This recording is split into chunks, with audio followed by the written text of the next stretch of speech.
They told me it was just acting, but no one warned me that acting could tear a hole straight through my chest.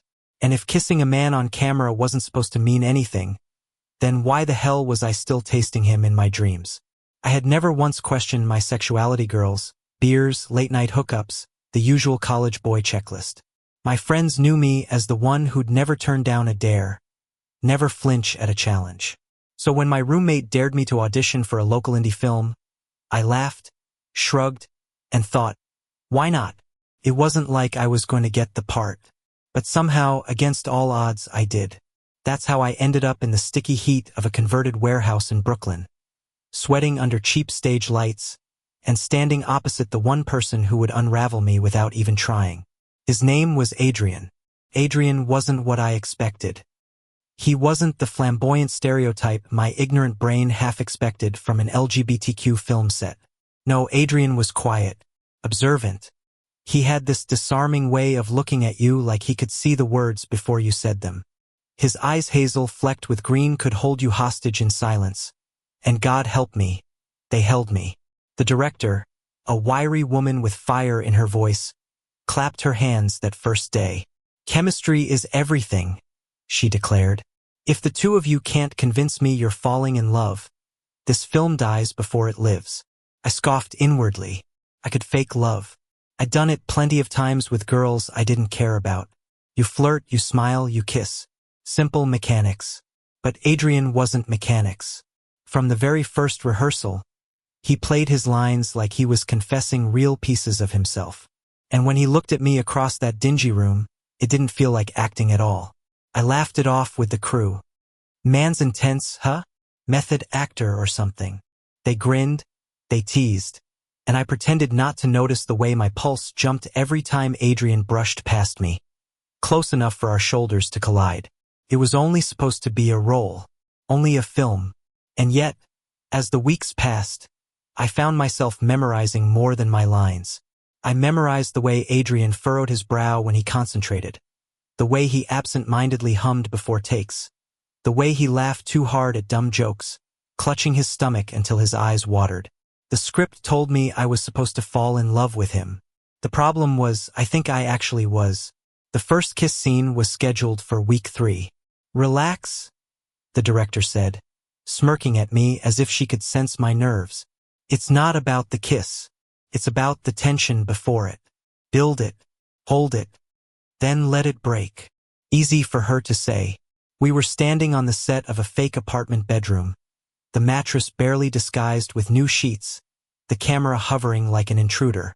The script said our characters were drunk on laughter, brushing hands, and then without planning leaning in. I told myself it's just a kiss. Don't overthink it. But when Adrian's lips pressed against mine, something in my chest cracked open. He kissed softly, hesitantly at first, like he was giving me a chance to back away. I didn't. Instead, I leaned in harder, chasing the warmth, the electricity running through me like wildfire. The director yelled, "Cut!" But I barely heard her. My ears were ringing, my heart pounding, and all I could think was, that didn't feel like acting. Adrian avoided my eyes afterward. He mumbled something about needing water and disappeared into the back lot. I sat there, trying to steady my breathing, tasting him on my lips like sin and salvation all at once. That night, lying in bed, I stared at the ceiling and told myself it was just adrenaline, just the pressure of performing, just anything but what it really was. But no excuse could silence the truth clawing at me. I wanted him. Don't fall for your co-star, my best friend Matt joked when I called him later. Classic mistake, dude. I'm not falling. I lied, the words burning my tongue, because the truth was, I was already in freefall. It wasn't just the kisses scripted for the camera. It was the way Adrian lingered in conversations, the way his hands sometimes brushed mine between takes like he wasn't sure if it was an accident or not.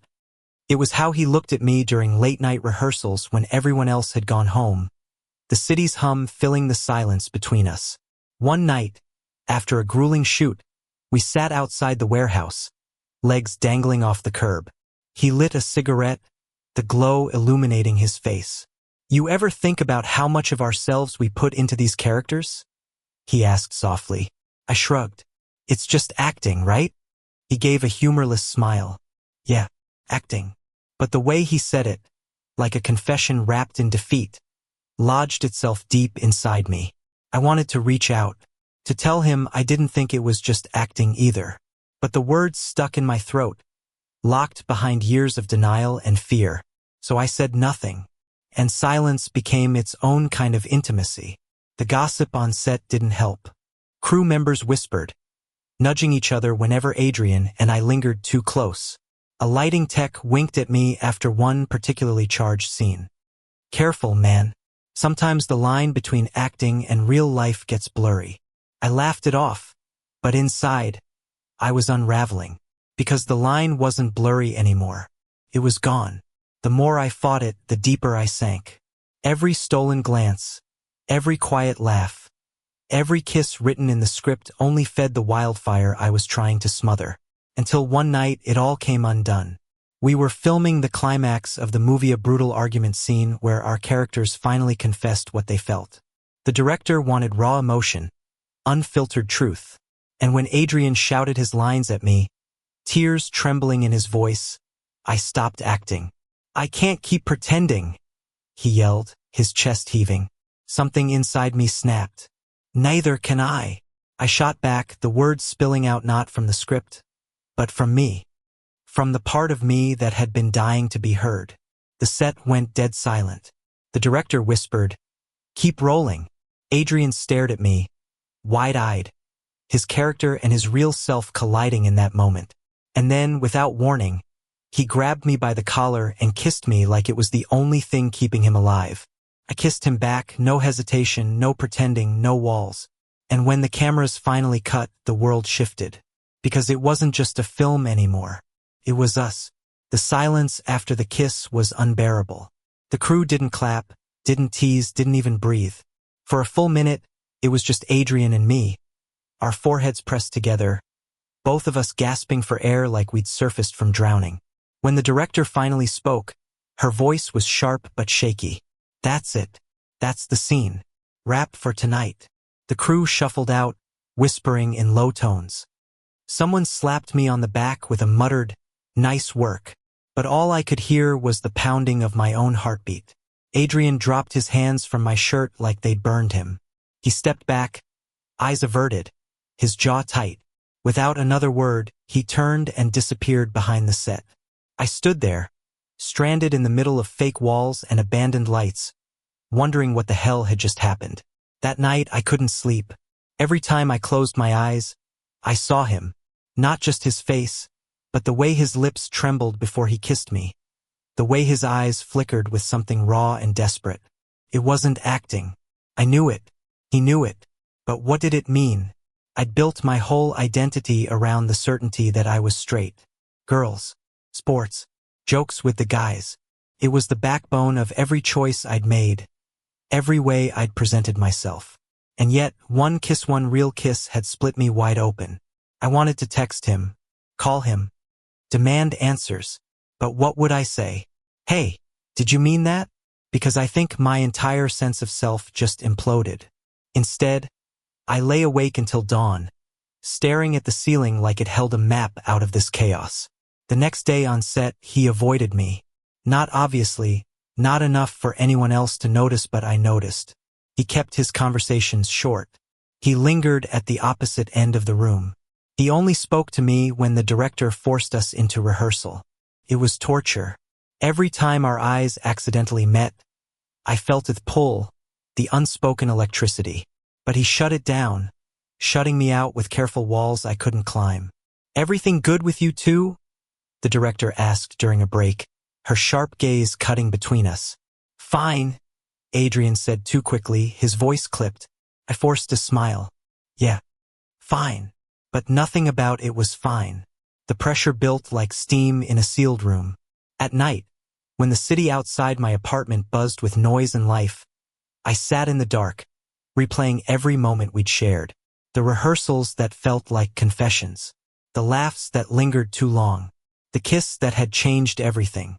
And beneath all of it, a question I couldn't escape. Was I falling in love with him? The word love terrified me. I tried to shove it away, to bury it under labels and logic, but it kept surfacing, stubborn and relentless. It all came to a breaking point 2 weeks later. We were filming a quieter scene, our characters lying side by side, talking in hushed voices after a long night. The script said we were supposed to be half asleep, drifting into intimacy without realizing it. But when the cameras rolled, Adrian's voice cracked. His lines faltered. He turned away from me, eyes squeezed shut like he couldn't bear to look. "Cut!" the director snapped. "What's going on?" "I can't," Adrian muttered, sitting up, his hands trembling. I can't." He bolted from the set before anyone could stop him. The director cursed under her breath. Somebody talk to him. Everyone's eyes landed on me. I found him outside, leaning against the side of the building, cigarette burning down to ash between his fingers. His shoulders shook like he was fighting something too heavy to carry. "Adrian," I said softly. He didn't look at me. "Don't. Please. I need to." Finally, he turned, his eyes red-rimmed but fierce. "Do you have any idea what this is doing to me? What you're doing to me?" My throat went dry. "You think I don't feel it too? This isn't supposed to happen," he snapped. "You're straight. You've said it 100 times. And me, God, I've done this before. I've fallen for someone who couldn't love me back. I'm not doing it again." The words cut deeper than I expected. I stepped closer. "Who says I can't love you back?" He laughed bitterly. "You don't even know who you are." He was right. That was the worst part. I didn't know. All I knew was that I wanted him. "I'm trying," I whispered. Adrian's expression softened, just for a moment. His hand twitched like he wanted to reach for me, but then he pulled back, shaking his head. "I can't be your experiment," he said quietly. "Figure yourself out, but don't do it with me." And with that, he walked away, leaving me stranded in the dark with nothing but my own confusion. The days that followed were brutal. On set, we played our parts with professional precision. We kissed when the script told us to, argued when the scene demanded it, touched when the director called for intimacy. To anyone else, it probably looked flawless. But underneath, the air was poisoned with tension. Every smile was forced. Every kiss burned with restraint. I hated it. I hated how much I missed him, even when he was standing right in front of me. I hated how badly I wanted to break through his walls. And I hated that I didn't have the courage to. It was Matt who finally called me out. "You sound miserable, man," he said over the phone one night. "What's going on with this film?" I hesitated. I think I like him." There was a long silence on the other end. Then, "You mean, the guy?" "Yeah." Another pause. "Okay. So what's the problem?" I blinked. "What's the problem?" "Matt, I've spent my whole life being straight. I've never even thought about guys this way. And now you found someone who makes you feel something real," he interrupted. "So what? Why are you acting like it's the end of the world?" "Because it changes everything," I said, my voice breaking. "No," Matt replied firmly. "It just makes you honest. That's not a bad thing." His words hit me harder than I expected. Maybe it wasn't about losing who I was. Maybe it was about finding who I really was, finally, without the armor. The next day, I decided I couldn't keep quiet anymore. After the shoot, I found Adrian packing up his things, his shoulders tense as always. "We need to talk," I said. He didn't look up. "I don't think that's a good idea." "I don't care." He froze, finally lifting his gaze to mine. I stepped closer, my voice steady despite the storm inside me. "You were right. I don't know who I am, but I know this. When I'm with you, I feel more like myself than I ever have. And I don't want to run from that anymore." His eyes flickered with pain and longing all at once. "Do you even hear yourself? You're straight. One day you're going to wake up, realize this was just confusion, and walk away. And I'll be left picking up the pieces." I shook my head. "You don't get it. I don't care what label fits me. I care about you. And if that makes me confused, then I want to be confused. As long as it's with you." The silence stretched between us, heavy and fragile. Then, slowly, Adrian's walls cracked.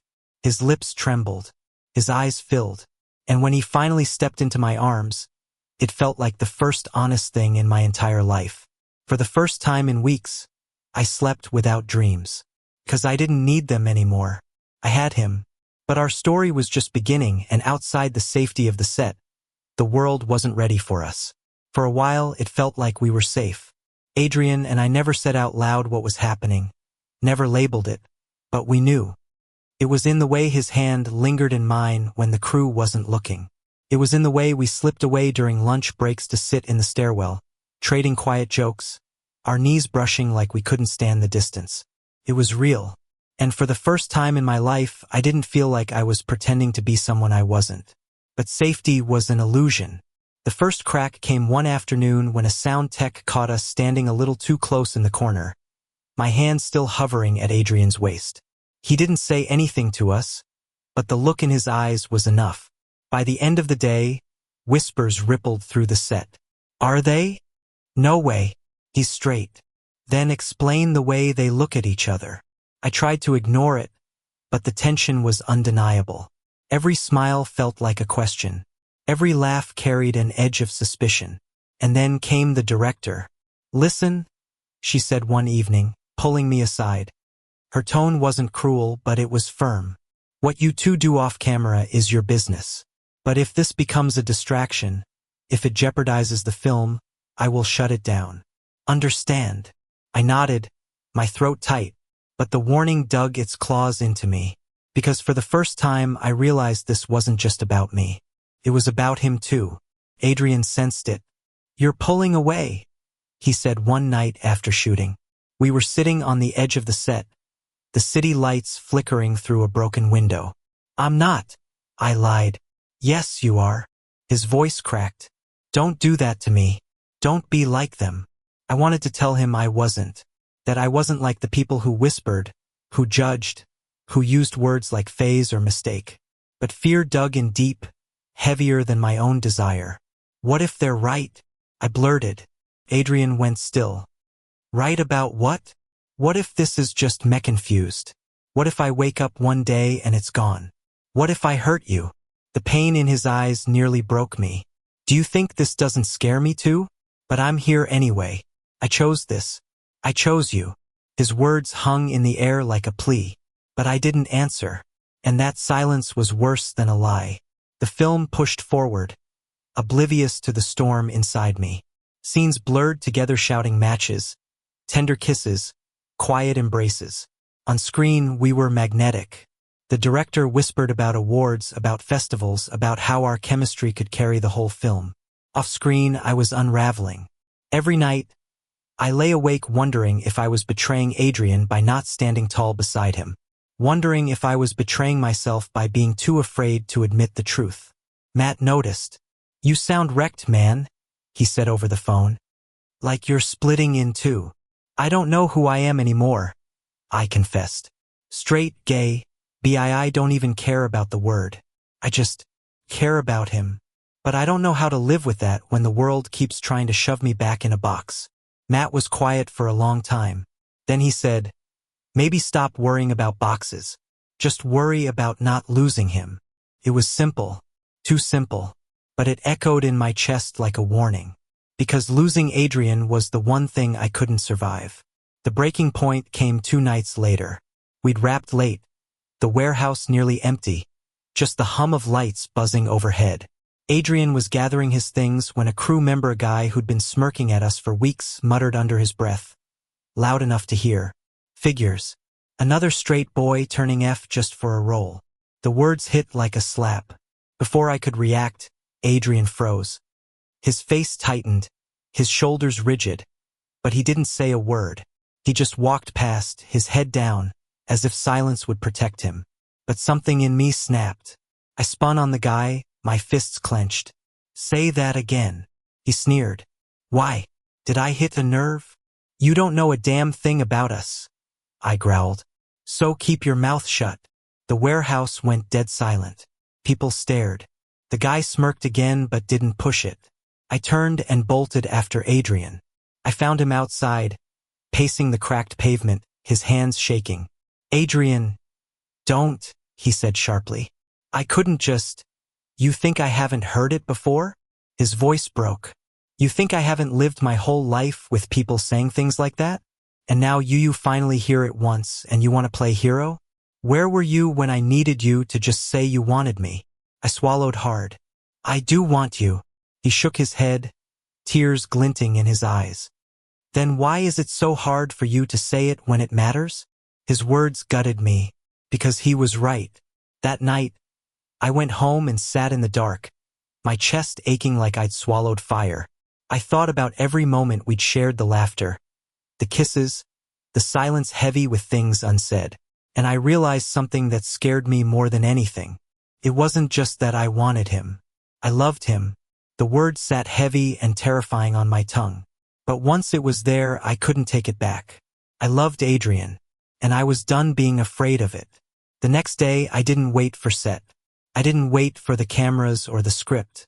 I went straight to his apartment, heart pounding like I was about to leap off a cliff.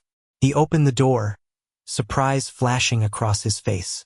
We need to talk, I said. He crossed his arms, wary. I don't know if I can do this right now. I know I've been a coward, I blurted. I know I let fear win.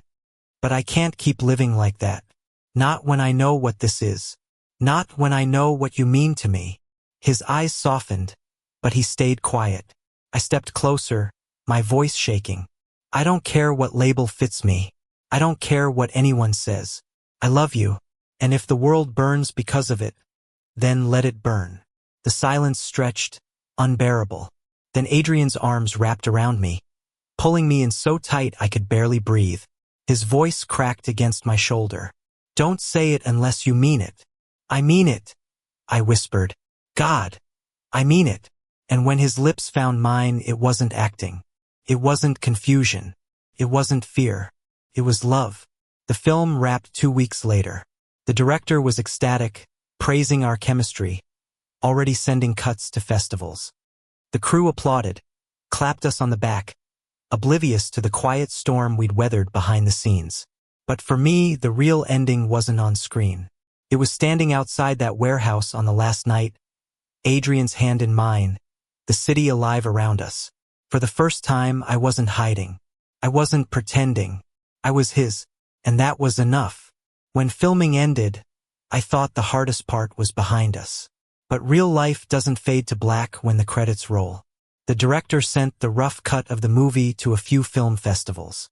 Whispers turned into confirmations, and suddenly, the tiny indie project we'd poured our souls into was invited to premiere in New York. Congratulations, Adrian said when we got the news. His voice was calm, but his hands twisted nervously in his lap. This could change everything. He was right. For weeks, I felt like I was carrying two versions of myself, the one the world knew, the guy who dated girls, drank beers, and laughed off vulnerability, and the one who existed only with Adrian. The man who lay awake at night listening to his steady breathing. The man who kissed him in the morning light when no one could see. But once the film premiered, there would be no hiding. Our story, the story of two men falling in love, would belong to the public. And everyone would start asking questions I wasn't sure I had the courage to answer. My family was the first storm I had to face. I flew home to Ohio for a weekend, rehearsing 1,000 different ways to tell them. The movie hadn't been released yet, but word was spreading fast, and I didn't want them to hear it from someone else. At dinner, my mom smiled across the table, proud as always. We're so excited for your film, honey. Your dad's already telling everyone at church. The knot in my throat tightened. It's not just a film, I managed. It's a love story between two men. The silence was deafening. My mom's fork clattered against her plate. My dad's jaw tightened, his face unreadable. Finally, he said, "You mean, you're playing a gay character?" I swallowed hard. I mean, I didn't have to act as much as you think. My mom's eyes filled with tears. My dad pushed back his chair, his voice low and sharp. After everything we raised you to bet his? It's not a choice, I said, my voice breaking. It's who I am, and it's who I love. The rest of the night dissolved into shouting, slammed doors, tears. By the time I left, My mother couldn't even look at me. My father's last words echoed in my head like a curse. You'll regret this. Back in New York, Adrian saw the storm in my eyes the moment I walked through the door. They didn't take it well, he whispered. No, I admitted. But I'd rather lose their approval than lose myself. Than lose you. He pulled me into his arms, holding me together when I felt like I might fall apart. And in that moment, I knew no matter what it cost, I wasn't going back.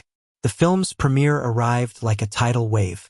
The theater was packed with strangers, critics, people from every walk of life. Adrian and I walked the red carpet side by side, cameras flashing, questions flying. Are the rumors true? Is your on-screen romance real off-screen? Are you a couple? My chest tightened. This was the moment. The one I'd been dreading. The one I'd been avoiding with half-truths and silences. Adrian glanced at me, his eyes steady but tired. He wouldn't answer for me. This was my choice. I took his hand. And for the first time, I didn't let go. Yes, I said, my voice shaking but clear. We're together. The crowd erupted, gasps, cheers, camera flashes blinding. Somewhere in the distance, I could already imagine the backlash.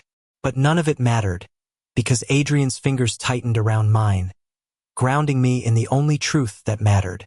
The film played, and the audience sat in rapt silence. Our story unfolded on the screen, two men stumbling, falling, breaking, healing, finding love against the odds.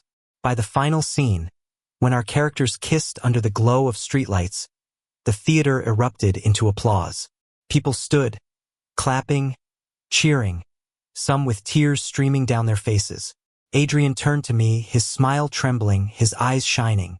They see us, he whispered, and I realized he wasn't just talking about the characters. He was talking about us. Of course, not everyone was celebrating. The reviews poured in, some glowing, others venomous.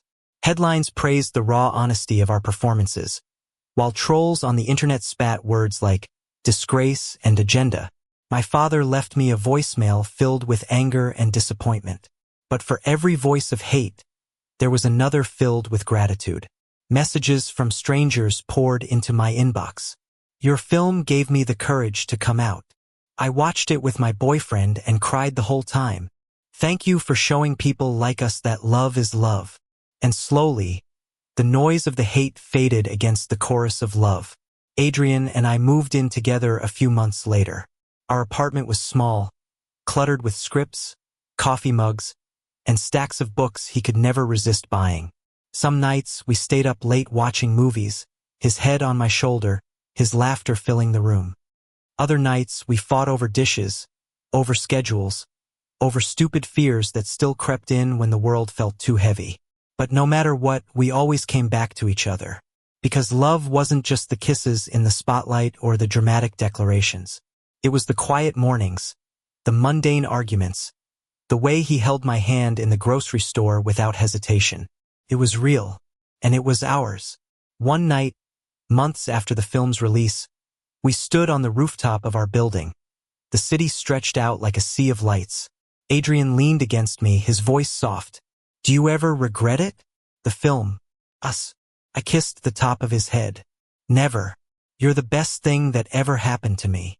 He smiled, his eyes glistening in the glow of the city.